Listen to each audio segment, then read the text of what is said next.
No matter what kind of storm you're up against, snow, wind, rain, just being ready for the worst can make a whole world of difference.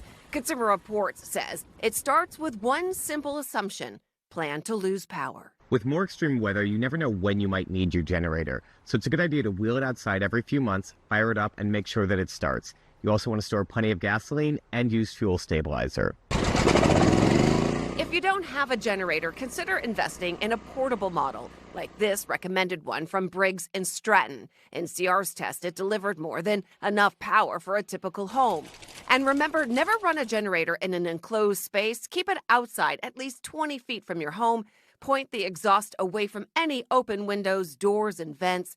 And prepare in case you need to leave quickly. Pack an emergency go bag with essentials like clothes, non-perishable food, water, phone chargers, a flashlight, and a first aid kit. And don't forget your pets. Pack food for them, supplies, and medications they may need.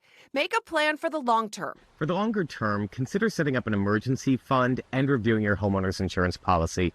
It may even be worth adding a flood policy, since many homeowners' policies don't cover flood damage. Finally, your cell phone is often your only lifeline in a storm or power outage. Consumer Reports recommends keeping spare batteries or portable chargers on hand and making sure they're fully charged before the lights go out.